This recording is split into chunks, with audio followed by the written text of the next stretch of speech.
Prediksi Bisnis 2025. Mitra bisnis sektor properti di Indonesia diproyeksi akan tumbuh positif pada tahun 2025. Kondisi ini ditandai dengan bakal meningkatnya permintaan akan hunian dan properti komersil. Salah satu indikator utama yang menjadi penopang sektor properti adalah pertumbuhan ekonomi Indonesia yang terus berlanjut. Bagaimana pandangan dari Bapak Joko Suranto, Ketua Umum Real Estate Indonesia? Inilah prediksi bisnis bersama saya, Nina Amelia. Pak Joko, bagaimana prediksi Anda mengenai sektor properti di 2025? Properti di 2025 itu tidak bisa terlepas di posisi 2024. Saat ini memang properti belum tumbuh seperti industri yang lainnya. Makanya pemerintah memberikan stimulus berupa PPNDTP. Dengan PPNDTP ini berarti pemerintah melihat bahwa sektor properti ini diharapkan bertumbuh untuk berkontribusi terhadap pertumbuhan ekonomi. Yang kedua, dengan adanya PPNDTP itu akan memberikan ruang yang lebih banyak bagi masyarakat untuk bisa membeli properti karena ada keringanan. Yang ketiga, pastinya dorongan 1-2 tadi akan memberikan kontribusi positif karena kita tahu industri properti ini kan backbone-nya adalah 185 industri terkait. Ketika address positif terhadap properti ini ada, maka yang bertumbuh dahulu, yang bergerak dahulu, yang hitting dahulu itu adalah 185 industri itu. Dengan bertumbuhnya 185 industri berarti ada titik pertumbuhan ekonomi baru, ada kontribusi terhadap pendapatan masyarakat, ada distribusi pendapatan masyarakat, ada serapan tenaga kerja, dan itu pastinya akan mendorong daya beli masyarakat yang saat ini memang mengalami tekanan. Kemudian kalau 2025, kita tahu program Prabowo Gibran dengan 3 juta rumah ini adalah didorong sebagai pengentasan kemiskinan melalui pembangunan 3 juta rumah. 1 juta rumah di kota, 2 juta di pedesaan dan pesisir. Dengan program 3 juta rumah ini minimal juga ada 3 address positif. Satu, ada keberpihakan pemerintah terhadap sektor industri, keberpihakan pemerintah terhadap pemenuhan atau mengurai backlog. Yang ketiga, akan memberikan dorongan terhadap pertumbuhan ekonomi dari sektor properti.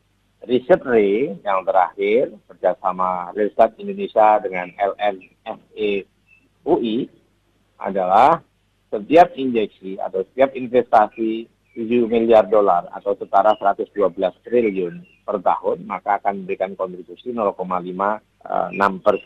Artinya secara nyata selama ini industri ternyata sudah memberikan kontribusi terhadap pertumbuhan ekonomi karena average investasi di sektor properti itu per tahunnya adalah antara 125 sampai 135 triliun. Lantas tantangan apa yang akan dihadapi oleh industri properti di Indonesia? Ada 3 kategori tantangan di industri.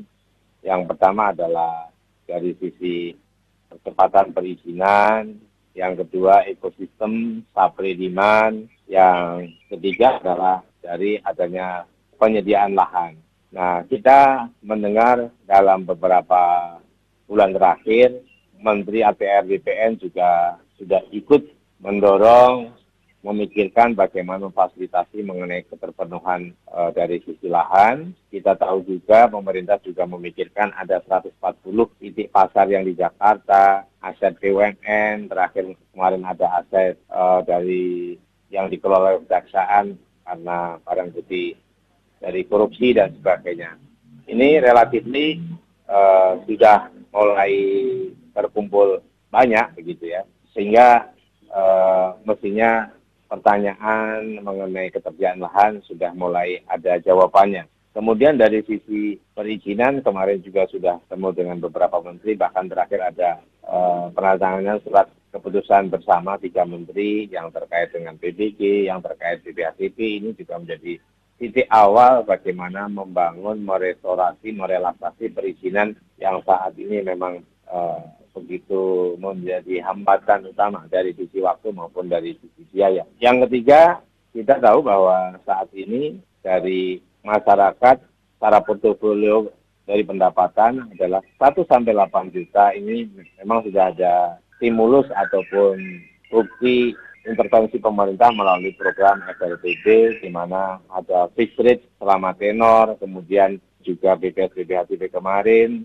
dan bebas PPN selama ini. Namun untuk masyarakat yang pendapatannya di atas 8 juta sampai 15 juta, mereka kan sebenarnya sudah tidak bisa masuk ke sektor MBR, tetapi mereka juga mendapatkan tekanan dalam hal biaya-biaya akad, PPN, dan sebagainya.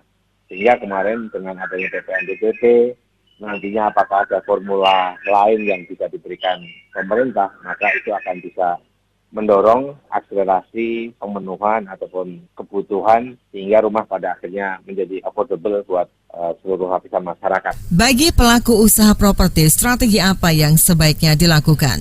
Yang jelas kami membangun optimisme, membangun kepercayaan atas kebijakan pemerintah itu, dan kita bersiap merespon dengan beberapa strategi. Pastinya kita melihat nanti khusus yang FLPP itu akan ada kenaikan dari kuotanya, otomatis kita akan bergerak menyongsong kebijakan itu.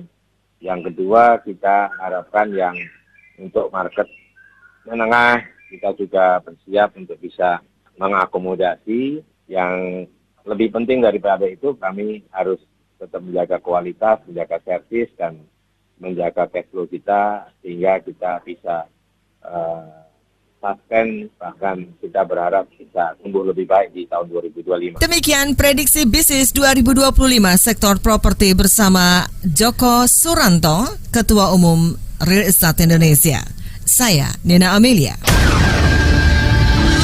Prediksi bisnis 2025.